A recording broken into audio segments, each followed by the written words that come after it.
A lot of people are talking about the UAE leaving OPEC as if it were only an oil story. It is not only an oil story. It is a money story, a reserve story, a trust story, a story about what gives a piece of paper value when that paper is no longer backed by gold, but by belief, habit, power, and the willingness of the rest of the world to keep using it. That is why this matters so much. Because when people hear petrodollar, they usually imagine one of two bad explanations, either a cartoon conspiracy or something so old and boring that it no longer matters. Both reactions miss the real point. The real point is that the dollar did not remain dominant by magic. It remained dominant because the system around it kept forcing demand toward it.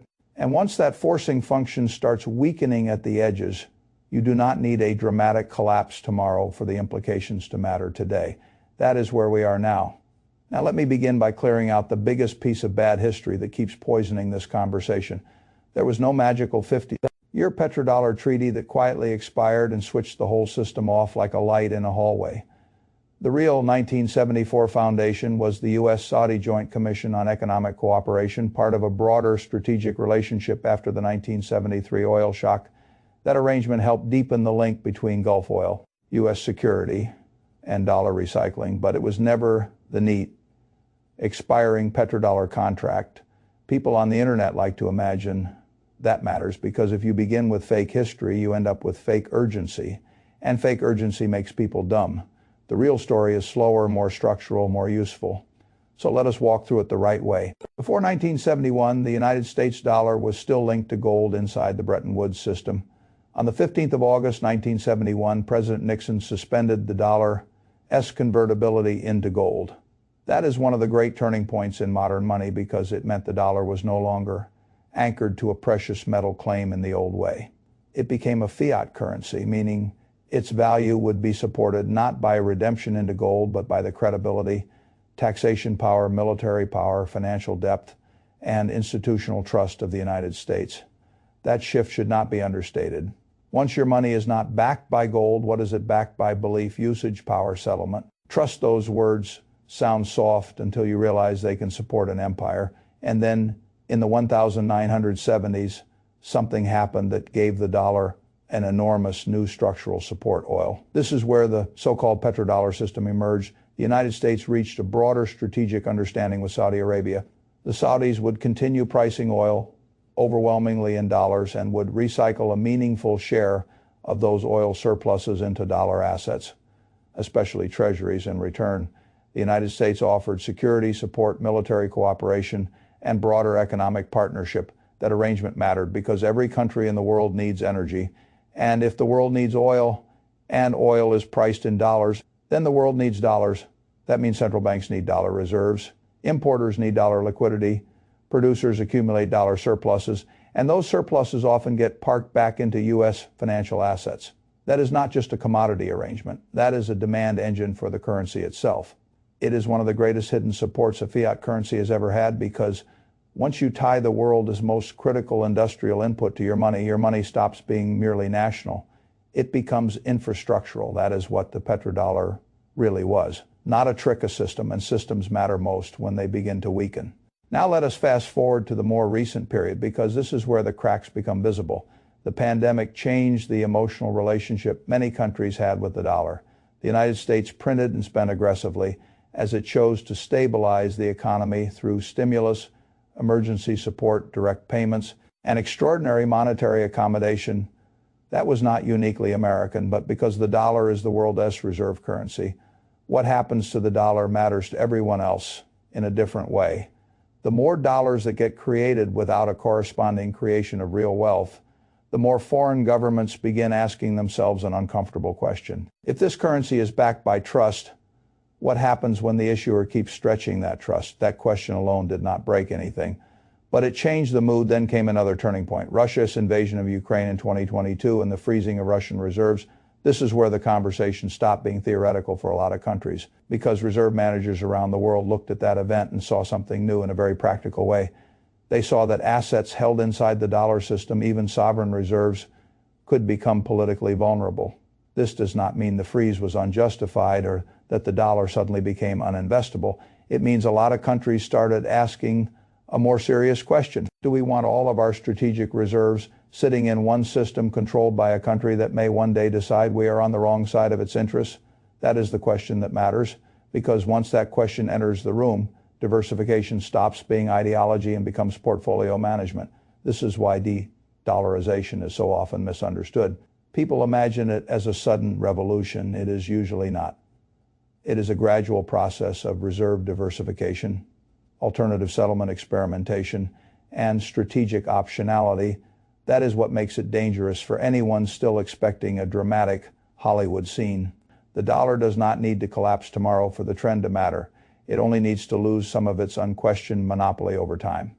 And that is already happening. The dollar's share of global foreign exchange reserves continues to drift lower, very gradually, not collapse, drift. That distinction matters enormously. The dollar is still dominant, but dominance that has to be defended is different from dominance that is simply assumed.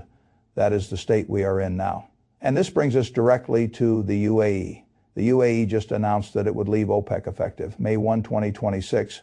The move has been reported as a major shock to the group and a sign that Abu Dhabi wants more autonomy over production and energy strategy. Another analysis put it even more bluntly. The UAE no longer feels it needs OPEC in the old way and wants the freedom to produce without Riyadh-centered constraints. Now, why does that matter for the dollar?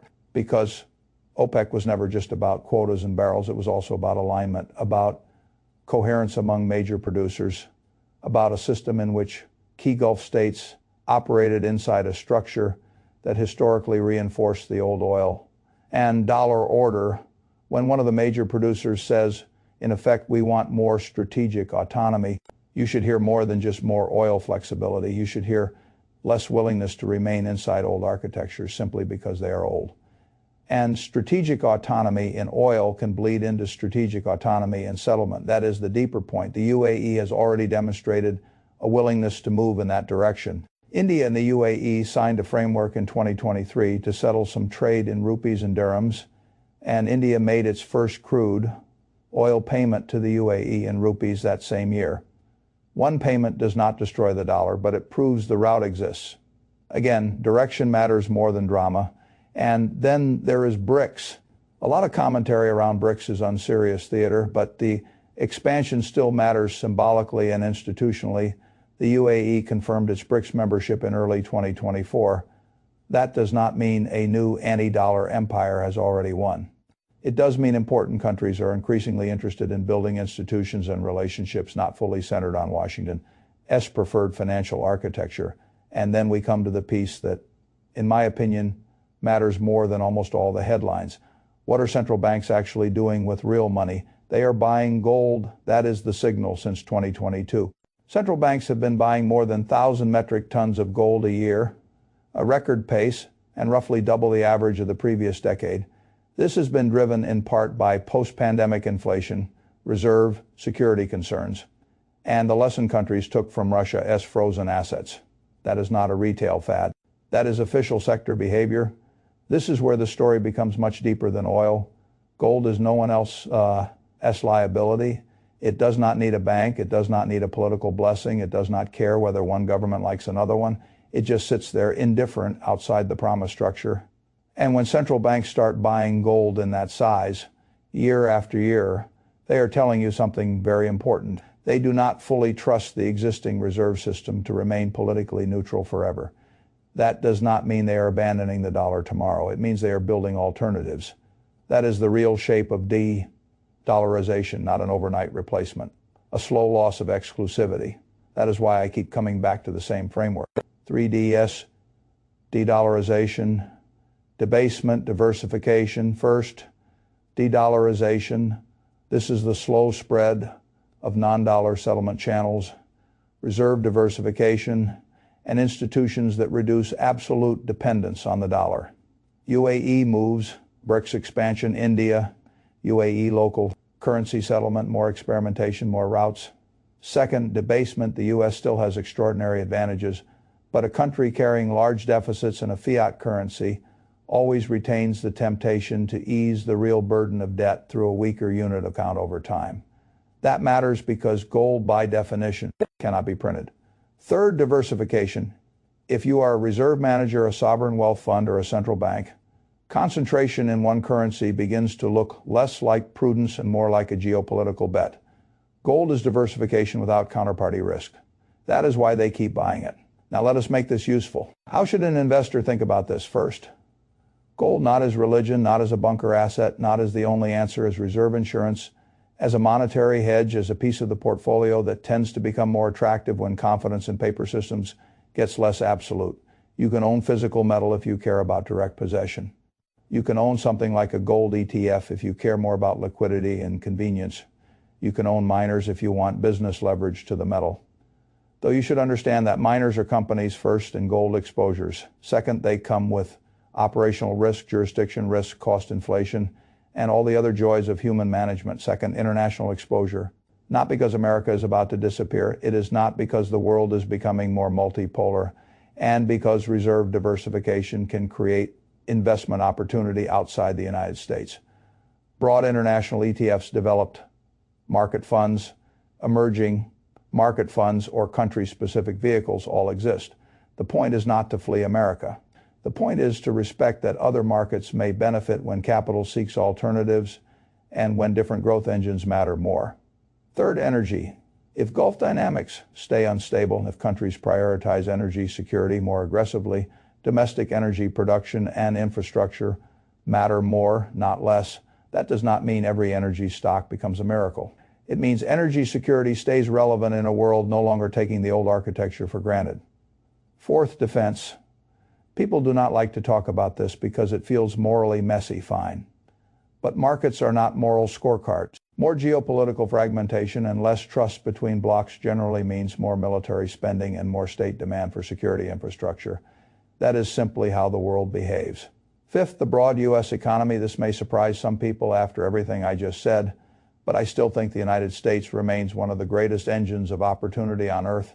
The dollar can lose some relative reserve share and still remain deeply important. The petrodollar system can weaken at the edges without America ceasing to be the world's leading market for innovation, finance, and productive enterprise. Those are not contradictions.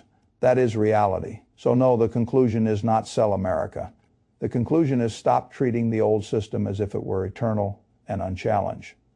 That is a very different message. Now let me leave you with the sentence that matters most. The petrodollar system is not ending in one cinematic break. It is fraying. And fraying systems do not need to snap overnight to change how smart people position capital.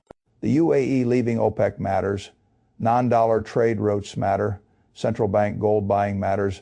The dollar's gradual reserve, share drift matters, not because tomorrow is collapse, because tomorrow is less certain than yesterday was. And once that happens, the assets that benefit are not always the ones the public expects. That is where the opportunity lives, not in panic, in understanding what the institutions closest to the plumbing are already doing with their own money. And right now, they are telling you something very clearly. Trust is still there, but not like it used to be. And that is enough to change the game.